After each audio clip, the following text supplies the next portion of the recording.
the 2020 CREWBaltimore president and also the commercial business development manager for Harkins Builders, based out of Columbia, Maryland, with regional offices in Wayne, Pennsylvania, and Charlotte, North Carolina.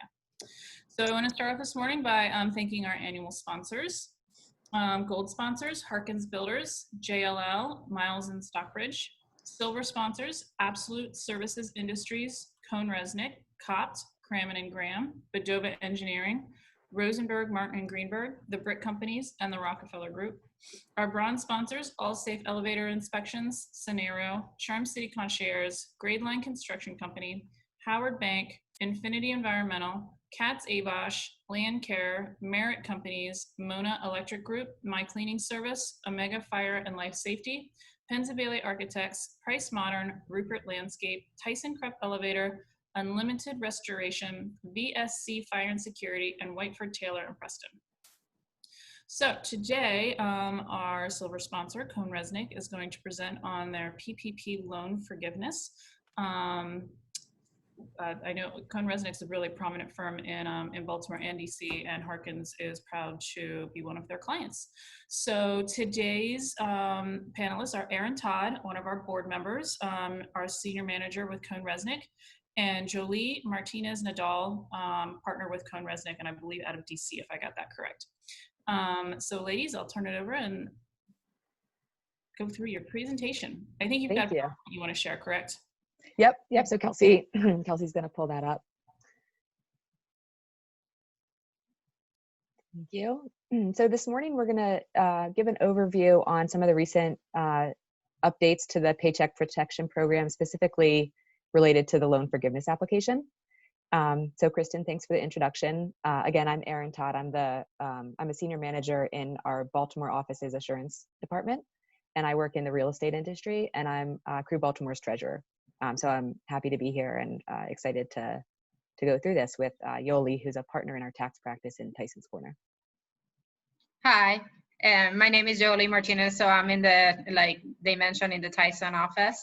So glad to be here. There is a lot going on right now with the PPP loan. The good news is that there is a lot more flexibility now. So it probably allows you to more forgiveness. So that's what we'll be concentrating and discussing today. We do like to put a little disclaimer before our presentations that this is advice. This is not a representation or warranty of anything from CohnReznick. So of course, if you have further questions, we're happy to get on a call, set up meetings, that kind of thing to give you some more informative advice. And there we are with our contact information. So today we're going to go through what's new with the Paycheck Protection Program. There was a new act that was passed in June and some new guidelines that have come out. We're going to go through an overview of the application that was revised a few weeks ago. Some full-time employee methodologies to consider when you're going through your application. A brief overview of the loan forgiveness computation. And then some of the services that CohnReznick are offering to our clients and other businesses who we haven't worked with, if this is an opportunity for us to get connected with services that we can do for consulting and other assurance things such as agreed upon procedures related to your loan application, your forgiveness application. Okay, so first we're going to go into what's new. The Flexibility Act, which was passed in early June, made some changes, which we'll be going through in the next few slides. The first being that the covered period was originally 8 weeks, and that has been extended to 24 weeks beginning on the loan disbursement date. And if you received your loan prior to June 5th, you may elect to use the original 8-week covered period. And then there's also an alternative payroll covered period. So if you're a borrower with a payroll that's processed biweekly or more frequently, you can elect to have your covered period begin on the first day of the pay period beginning after you've received your loan proceeds. This has to be consistently applied. So in the application, anytime you see reference to covered or alternative covered period, you have to use whatever you select. So if you select your alternative covered period, you want to use that consistently. And then there are a few references to covered period, which you would just use your covered period. You can go to the next slide. So there's two applications. There's the loan forgiveness application, and then there's also an easy forgiveness application. Both of these are available online, but we are expecting that most lenders are going to have an online form that you'll be able to complete to process the application. And in order to use the easy forgiveness application, there's 3 different options that you have to, and there's 3 different boxes that you have to be able to select at least one of. The first is that you're a self-employed individual contractor or sole proprietor with no employees at the time of the application, and you didn't include any employee salary in your application. The second option is that you haven't had to reduce pay by more than 25%, and you haven't reduced employees or hours. And this you can, if you've reduced employees or hours, but you've tried to rehire those employees to bring back to levels prior to COVID, but you haven't been able to, you don't have to consider that when checking this box. And then the last option is that you haven't had reductions in pay by more than 25%, and you've been unable to operate at the same level prior to February 15th due to certain restrictions that, compliance restrictions that OSHA, Health and Human Services, or the CDC have put into place. Okay, so let's talk about the forgivable costs, the ratio. So before it was 75, 25, now it's reduced to 60, the cover payroll costs, and also other non-payroll costs. Those includes the mortgage, if you have any mortgage before the February 15, any lease obligations, utilities, anything like that, then you can use up to 40% of your loan proceeds for that. And now the forgivable costs are going to have some eligible payroll costs. So let's talk a little bit more about the payroll costs. And as you recall, there was a $100,000 cap on how much you can use, like how much eligible wages you can use. So now if you translate that to the 24 weeks that you have, the maximum amount or the cap per employees will be $46,154. So that is 100,000 divided by 52 weeks multiplied by 24 weeks. That's the 46,154 that is going to be your maximum. Or for the 8 weeks, it will be 15,385, which then that will be 100,000 divided by 52 multiplied by 8 weeks. To those costs, you can also include any additional employment costs. For example, health insurance, retirement contributions, and unemployment insurance. You can include that. That is in addition to those cap limits. That is for non-owner employees. For any owner employees, the limits is going to be different. If you use the 46 weeks, if you use the 24 weeks, you're going to have a maximum of 20,833. That is representative of the 2.5 multiplier that were used for the 100,000. So it's 100,000 divided by 12 multiplied by 2.5 is the 20,833 that you're going to have. That will only apply for the employer owner. And then for the 8-week period will be that 15,385. You also have to be careful when you're dealing with employer owner to make sure that you don't include the health insurance and retirement costs or anything like that in that nature for any employer owner. Next slide. There is some FTE reductions. And so what was mentioned before, that if you tried in good faith and provide written offer to try to rehire your individuals, but you were unable to do it, this is kind of like a safe harbor exception, that if you had any reduction, but you were trying to rehire those people and were not able by December 31st, then you can check that box, and then you don't have to reduce your full-time employees. And then also, if you have any restrictions from OSHA, Secretary of Human Health, or anything like that, that your business was not able to operate in the same level as it was before February 15, then you will be able to, this is kind of get out of jail free card. You don't have to reduce your FTE reduction. Next slide. So there is some required documentation that you need to maintain, specifically as it relates to your ability to recover to the level of employees and pay that you had prior to February 15th. So that's going to be documentation on job offers that you've made and then refusals.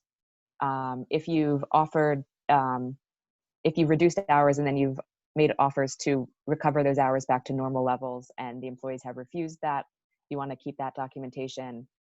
Any firings for cause or voluntary resignations. If you had an employee who's submitted a written request for reduction, and then your inability to hire to pre-COVID levels by December 31st. And if you're also unable, because there is a safe harbor, if you're unable to bring your operations back to the same level prior to 2/15 by the end of the covered period, due to regulations from OSHA, HHS, or CDC, you're going to want to include what those requirements are and then the financial reports that you have to support that you haven't been able to recover. And then with these things, there are some certifications that you'll have to complete in the application to document that you've done this correctly. And then the expiration, go back real quick. The expiration date has been extended from June, for the covered period has been extended from June 30th to December 31st. Okay. The maturity date has been extended from 2 years to 5 years for any loans that are not going to be forgiven. And if you received your proceeds prior to June 5th, you are allowed to work with your lender to extend the term to 5 years. The deferral period has also been extended. Previously, it was from at least 6 months and not more than a year. With the act in June, it's been changed where if the deferral period has been extended until the SBA remits the borrower's loan forgiveness amount to the lender. If you're not applying for forgiveness, then it's going to be 10 months after the end of your covered period.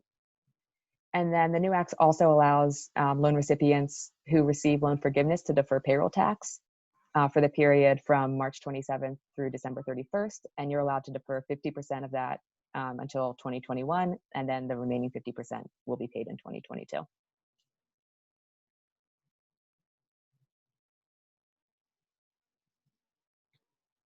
So this section is kind of a little bit of more on the rules and definitions. So it's a little bit repetitive. So we talked about a little bit about the cover period, the 24 weeks. You can still choose the 8 weeks. So if you're in a situation, for example, that you have done everything right, you have spent all your money and you're ready to move on and be done with the PPP, then you may want to use the 8-week period. But the 24 weeks allows you for a lot more flexibility.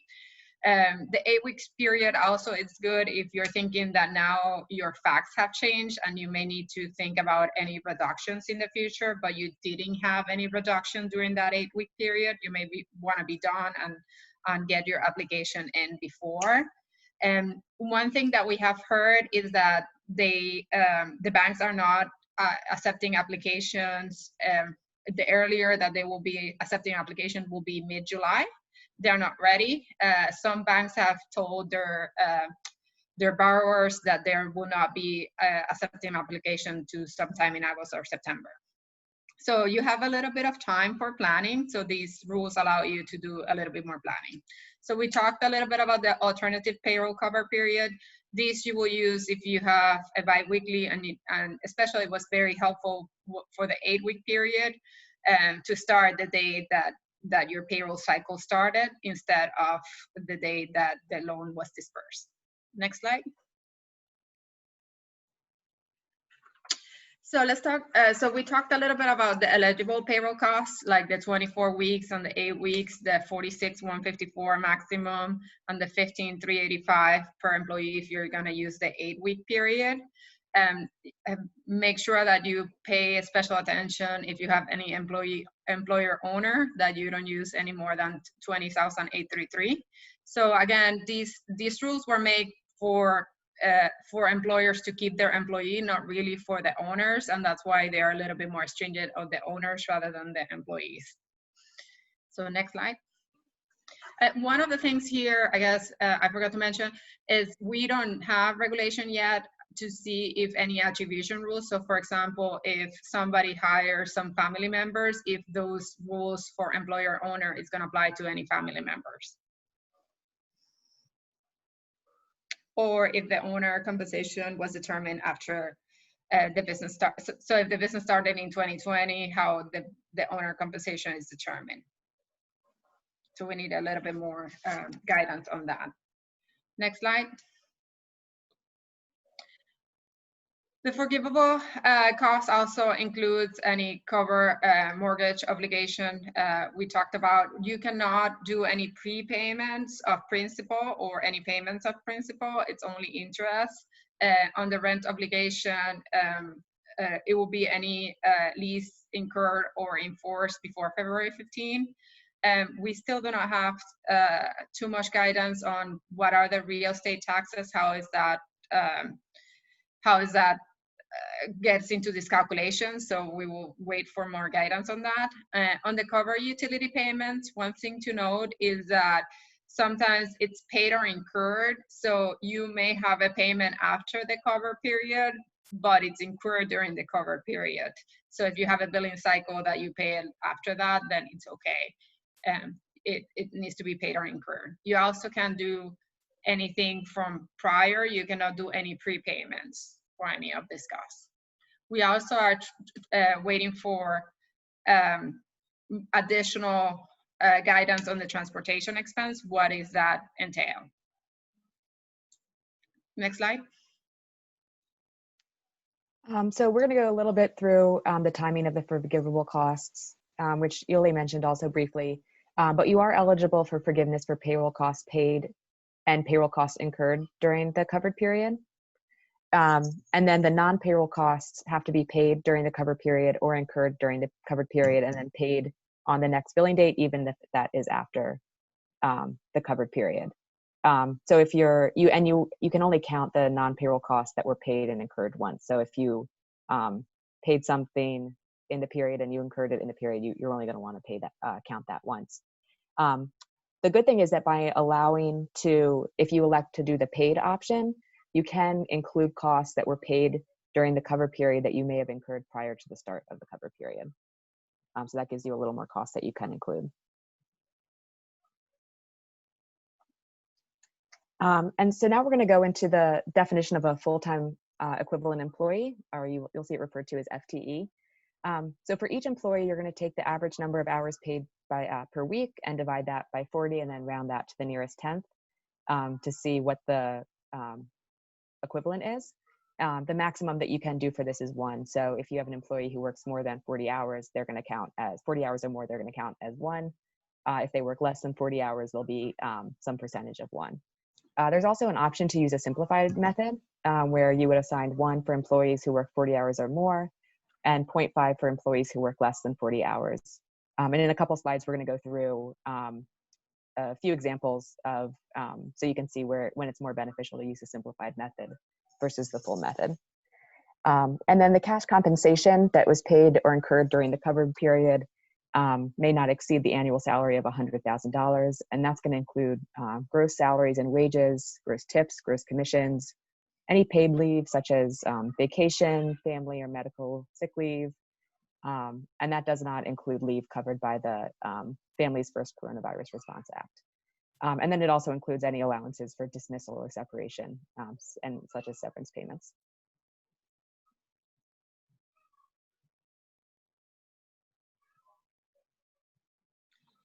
The definition of non-cash compensation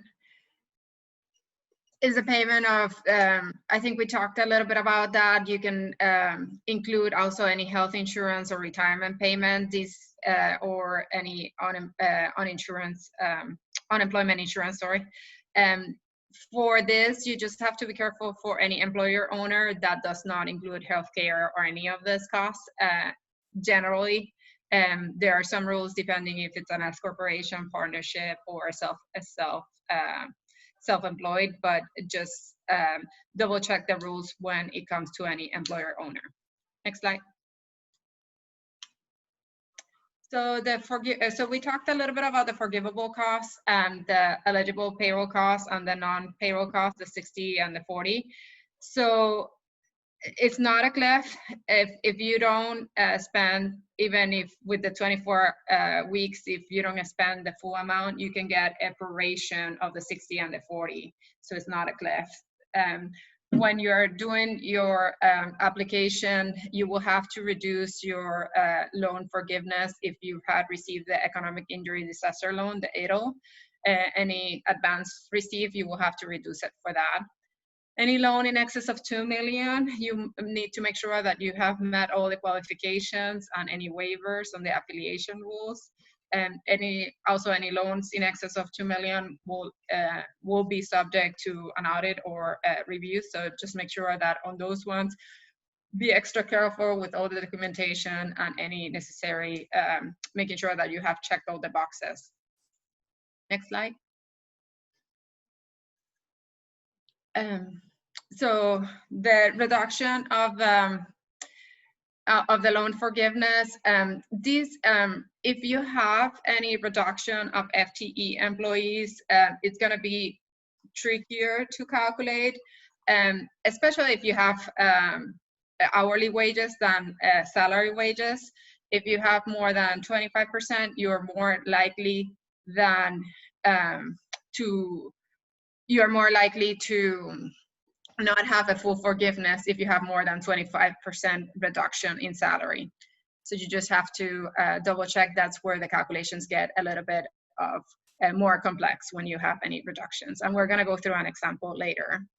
If you restore the salary or the wages before December 31st, you should be okay. And that date have been changed from June 30th to December 31st, so it allows you to more flexibility. Next slide. So there are some exceptions to reductions in the forgiveness amount if you have a FTE reduction. So if you have any positions where you made a good faith written offer to rehire an individual who was an employee on February 15th, 2020, and you weren't able to hire similarly qualified employees prior to 12/31, that's an exception where you're not going to have your loan amount reduced. And then any positions where you made an offer to restore any reduction in hours at the same level, at the same wages, but the employee rejects the offer, that's not counted against you. And then any employees during the covered period or alternative cover period who were fired for cause or resigned or voluntarily requested and received a reduction of hours, that's not going to count against you in your forgiveness as well. Go to the next slide. So we did touch on this briefly, but there are some safe harbors. The borrower, if you're able to document in good faith that you were unable to operate at the level during the covered period at the same level prior to February 15th due to compliance requirements, that's a safe harbor where you're not going to be penalized for that. And then you're also exempt from reduction in loan forgiveness based on a reduction in full-time employees if you've reduced it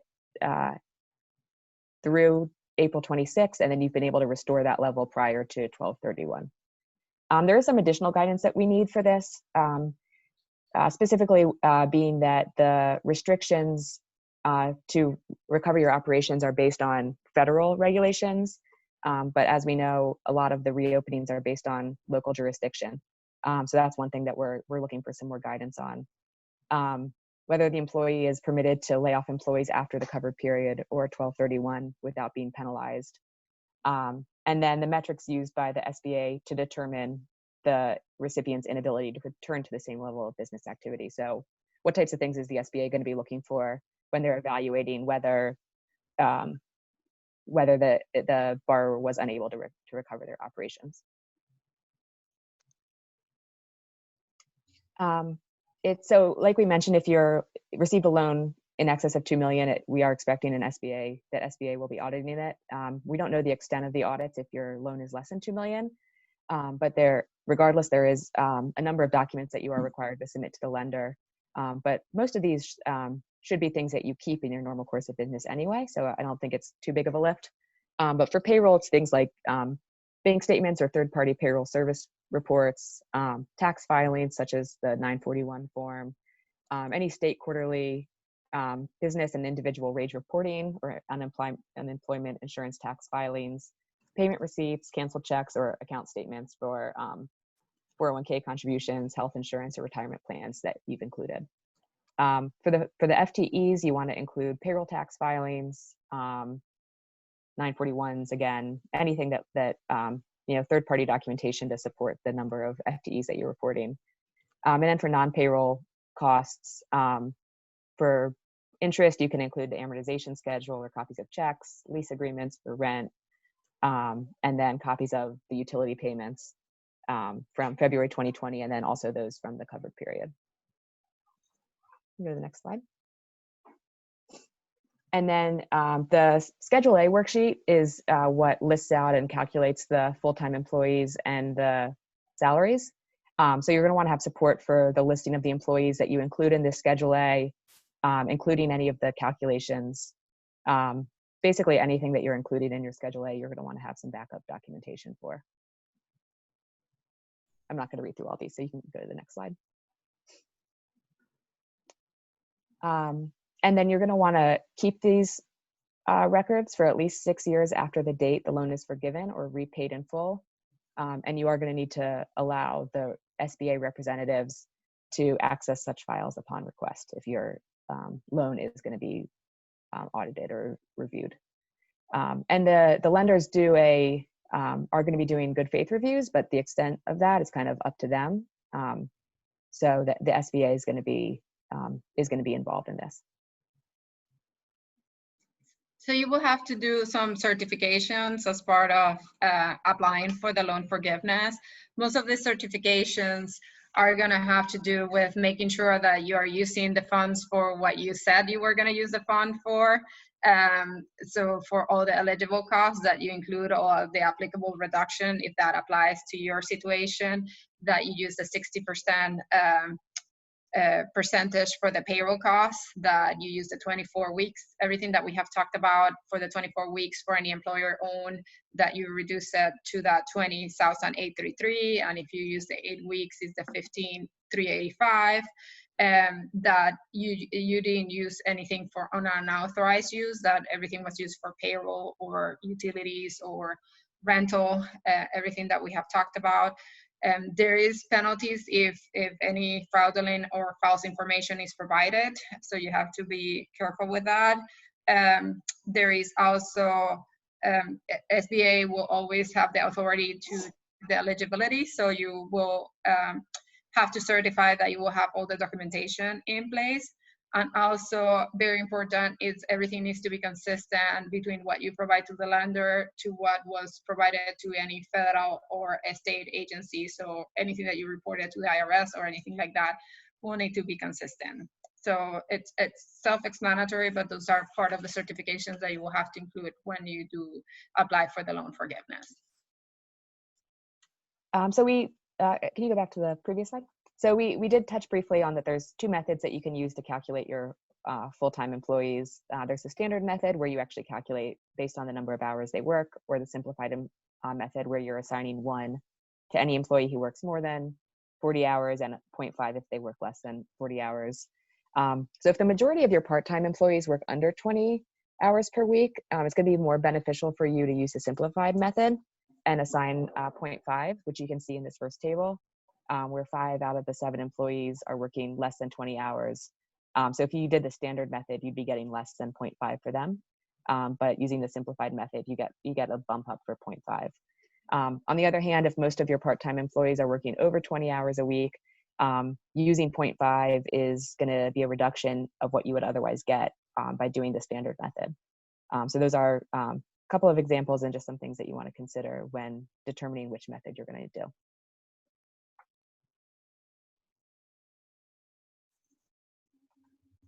Next slide. So here it's a very simple loan computation, very high level. Just to give an example, if you had a loan of 100,000 and whether you use the 8 or 24 weeks, it all depends of 2 things. If you had any reduction, how that plays into this calculation. And if you have the right ratio between payroll costs and other costs on a business mortgage or rent. So in this example, they had the perfect ratio. So and in the first column, you can see that they have the perfect ratio between the payroll and non-payroll costs. So it's 73,000. So they were eligible to get the full amount, 100,000 forgivable amount. In the first example, if they use the 8 or 24 weeks. But if you take that example and do a 25% reduction and you use the 8 weeks, then you get your loan forgiven reduced, and it will only be 86,985 instead of the full 800,000. But if you use the same example and use the 24 weeks because you have more time, then you get your full $100,000 reduction. If it's more than 25%, your reduction, even if you use the 24 weeks, you may be reduced of your loan depending on your facts, unless you apply for any forgiven. So this is where things get complicated if you get any reduction or any changes to what you were before pre-COVID.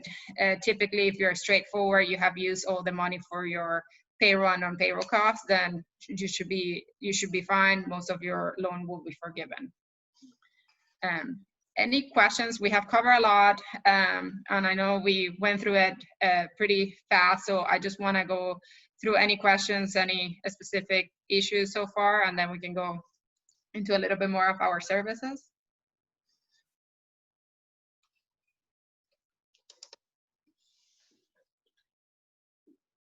Actually, I do have a question. Mm-hmm. When a company does receive it, there's a chance of it running out, and then what? Running out of what? Running out of the cash? The loan, yeah, running out of the cash. And then they go back to reducing your salary. That's, I think I've seen across the board.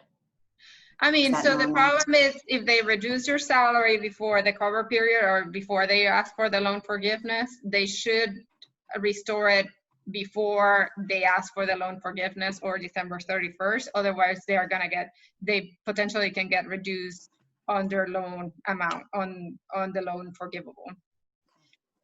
Unless they can apply for any of the safe harbor rules. Yeah. Okay. That we talked about.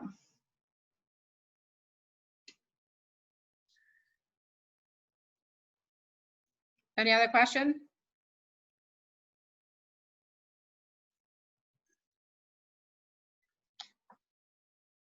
I mean, it's important. It gets the calculation gets very complex when either you have hourly wages. So because in that case, you may have to do that average weekly calculation. And then if you have any reduction, your calculation, you may need to look employee by employee to see how much the reduction affects that. And it can get more convoluted if that's the case. That's why we're advising clients to either consult to make sure that they're doing the calculation correctly. We have our own payroll calculation for the loan forgiveness that we're working with clients to get that done, or an agreed upon procedure that will give you a report that you can provide to the lender as part of your documentation. Erin, do you want to talk a little bit more about that? Sure.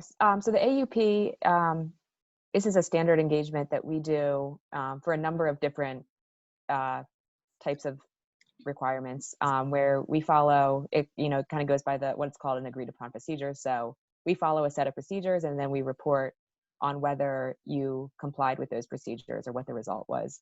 So for these engagements, the AICPA has issued some guidelines and a matrix of procedures related to the loan forgiveness. So we're using that as a guide. And it's a good governance and a good way to, we don't know the extent of what the SBA audit is going to be. So it's a good way to check to make sure that everything that you're completing in the application, the payroll costs that you're including, the number of full-time employees, aligns with what your records say. So we'll be comparing basically what your underlying records are to what you're reporting in your application, and then reporting out whether you complied with it or not. The thing about an AUP is that we're reporting out exactly what the findings were. So if there were things that weren't consistent between the application and the records, it would be included as such in the AUP. But of course, the good thing is that the borrower is not going to be penalized for this, because this is something that they would do prior to submitting the forgiveness application. So there's they'd be able to correct the matters that were found in the AUP. And then, like Yoli mentioned, the consulting, because there is a lot of complexities in this, and you want to be able to maximize the amount of forgiveness you're going to get. We're working with clients on the number of the full-time employee calculation, the types of costs that they're including, the computation, rehiring exemptions, whether you qualify for safe harbor, all that type of thing, just to give the borrowers more comfort before they submit the application that everything's in order. Yeah, I mean, so the quick, I guess, takeaways here, it's a lot more friendly for the borrowers. So you are allowed to probably forgive a lot. You have a lot more flexibility. So the 24 weeks, it's gonna help you. A lot of people before were kind of giving bonuses just to make sure that they spend all the money. Now they don't have to rush to do anything. They can take the 24 weeks. And if things continue to be similar to before, then they should be able to spend all their money from that from the loan. If they are thinking about any reductions, to your point, they probably want to do the 8 weeks before they do any reduction, so then they don't get penalized for that. But there is, and to the extent you cannot get all your loan forgiven, you can extend it to the 5 years instead of the 2. The other thing, another option that a lot of people have now, it's going through the EIDL.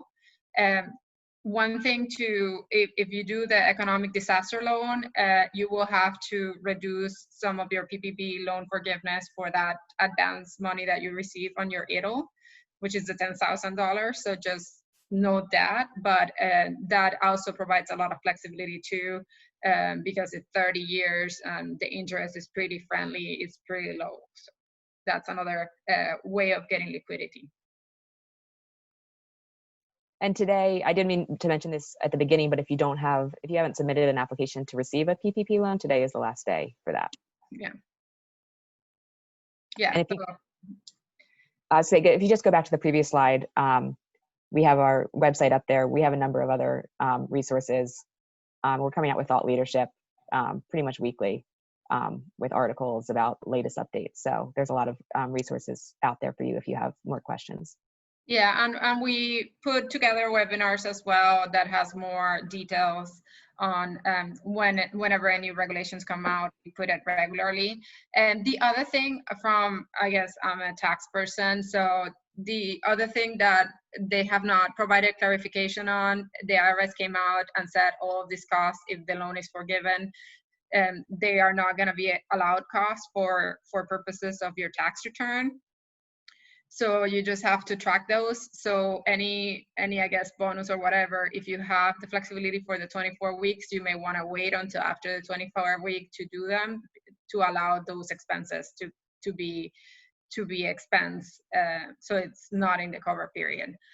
This is something that some people said that is not in the spirit of the law, that they should be changing it. So we expect more guidance on that, hopefully. And they may change that before next year when we have to do the tax returns for this year.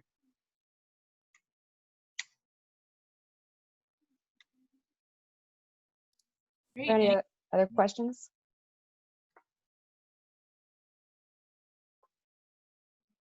There's a lot of information. I'm impressed that you guys can keep all of that straight.